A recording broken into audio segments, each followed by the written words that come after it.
L'errore di un comico è spesso quello di aver paura della sua spalla, del suo compagno, che non sia troppo bravo per sentirsi oscurato. Beh, se sei un comico e pensi a questo, sbagli.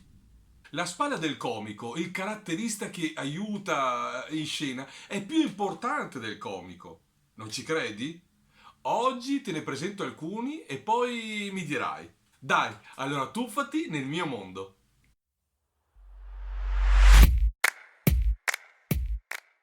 Ciao, io sono Dandy Danno e faccio il comico visuale. In questo canale parlo della comicità, della sua storia, dei suoi protagonisti e anche dei nostri spettacoli.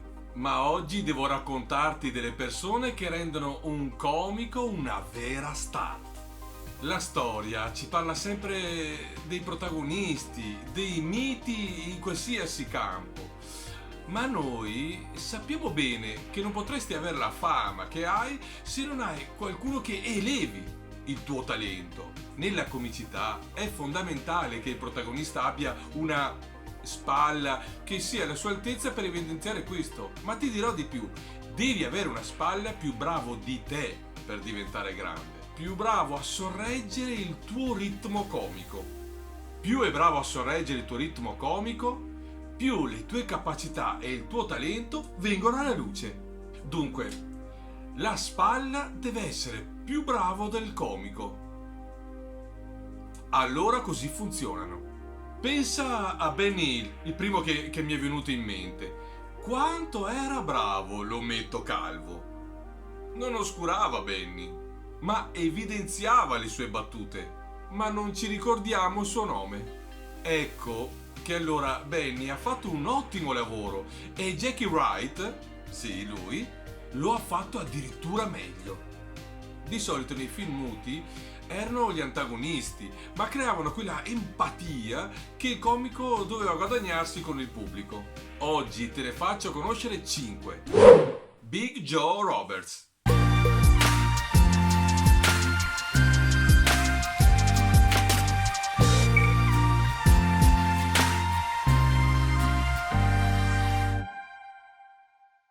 È meglio conosciuto come il pesante nei 16 cortometraggi di Buster Keaton e nei suoi primi 2 lungometraggi. Roberts era un amico di famiglia dei Keaton, dai loro giorni del vaudeville.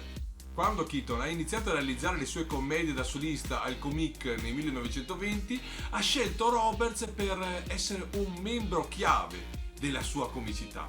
Oltre alla sua mole, 1,91 m contro i miseri 1,68 di Keaton, Roberts aveva anche una sorprendente virtù.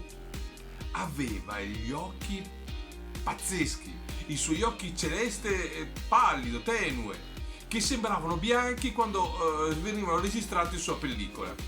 Durante le riprese del secondo lungometraggio, Roberts ha avuto un ictus, ma ha insistito per tornare sul set per finire il film. Dopo il completamento, Roberts ha subito un altro ictus ed è morto poco dopo. Quel film ci dà un'idea di cosa è andato perduto, perché oltre ad essere molto divertente, Roberts ha in realtà diverse opportunità per essere piuttosto commovente anche nei film.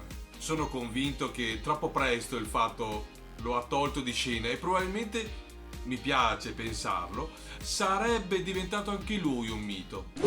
Eric Campbell.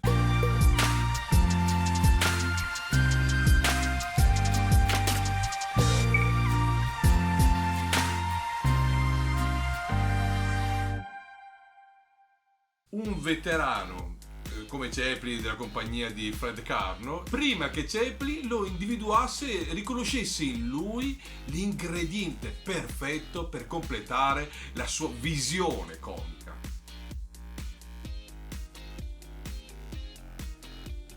Come spalla e antagonista, Campbell possedeva la grazia di una gazzella e un istinto comico da rivaleggiare con Chaplin. Abbastanza grande, ha reso i suoi personaggi il più terrificanti possibile, di solito esaltando le sue dimensioni con dei baffi incredibili. Il gigante cattivo era l'ingrediente più importante in qualsiasi cast comico e Campbell si è rivelato il più grande che Chaplin abbia mai avuto, uno dei suoi pochi pari.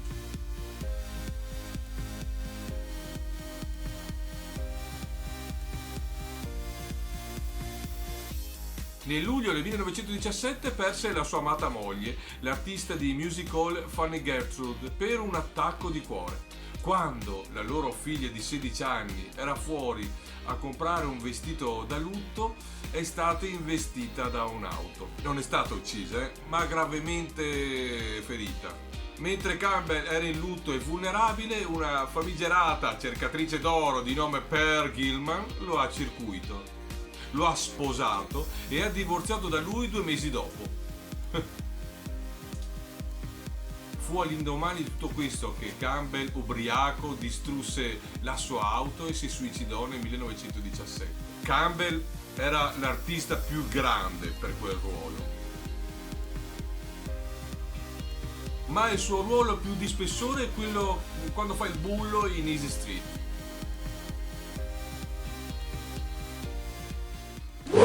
All St. John.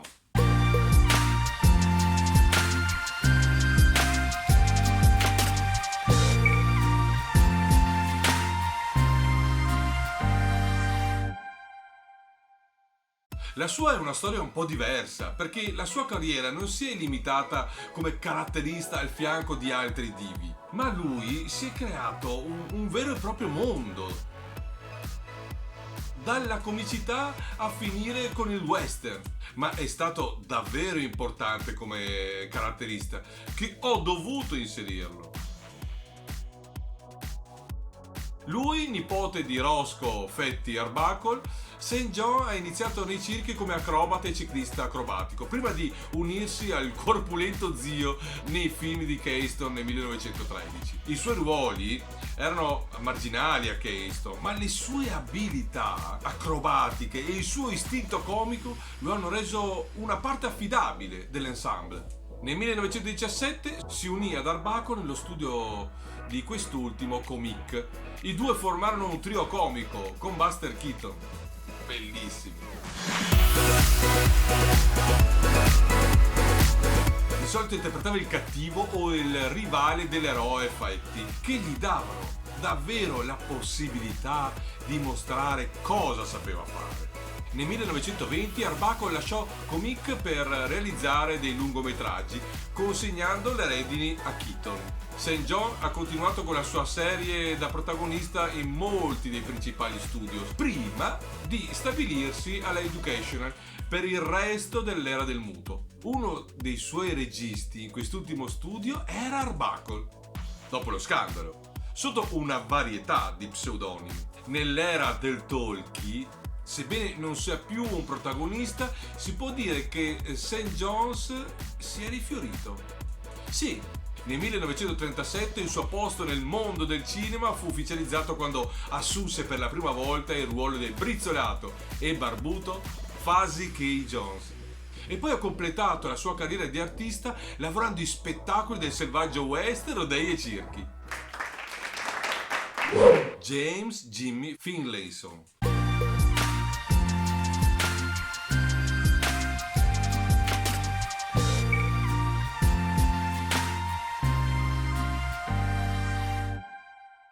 Spesso noto ai suoi fan come Finn, che è anche molto più facile. Finn è meglio conosciuto oggi come il caratterista di Laurel and Hardy, sebbene abbia avuto una carriera variegata come attore e comico prima di questo. Finn abbandonò il college nella sua nativa Scozia per diventare un attore a Edimburgo. Nel 1911 si trasferì negli Stati Uniti, dove apparve in 2 spettacoli di Broadway. Ha iniziato a ottenere ruoli cinematografici nel 1918, lavorando prima con Thomas Ince per iniziare con Max Sennett nel 1919. Lì ha interpretato per 3 anni generalmente come caratterista e spalla di artisti del calibro di Ben Turpin.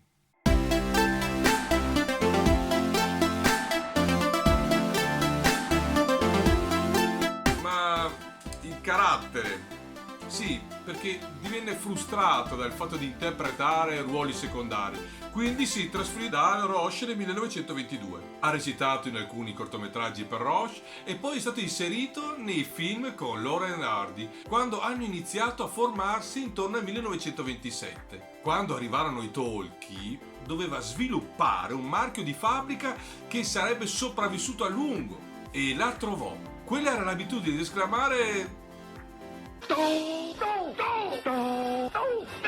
quando le buffonate di Laurel e Hardy lo avrebbero reso esasperato.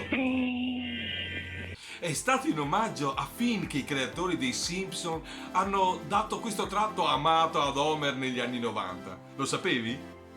Finn è apparso in 22 film di Laurel e Hardy, sia di cortometraggi che lungometraggi, e ha supportato molte altre star di Roche. Il suo ultimo ruolo è stato in Here Comes the Groom di Frank Capra con Bing Crosby.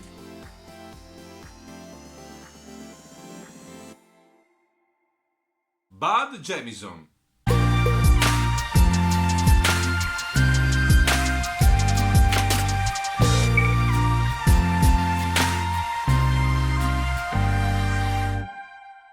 L'attore di taglia forte ha goduto di quella che doveva essere stata la carriera più soddisfacente che si possa avere per un comico di supporto. Dopo un breve periodo nel vaudeville, fu assunto da Essanay nel 1915 per interpretare il ruolo nei film di Charlie Chaplin. Da qui, nel 1916, passò da Roche, che interpretò ruoli simili nelle commedie di Harold Lloyd. Negli anni 20 è apparso anche con Harry Langton. Dagli anni 30 fino alla sua morte nel 1944 ha continuato ad apparire in cortometraggi sonori per tutti i principali studi di produzione, con artisti del calibro dei Three Stooges, Buster Keaton, Fields, la crème della commedia. In alcune delle sue prime immagini era chiaramente troppo giovane per il suo ruolo e doveva essere invecchiato, con baffi, una botta di trucco e costume. Questi sono i 5 dei comici che hanno garantito alle star comiche di divenire delle vere leggende, perché senza di loro i vari Chaplin, Keaton, Lloyd, Simon, Oliver Hardy non sarebbero mai stati gli stessi. Loro sono fautori dei loro successi più di quanto immaginiamo.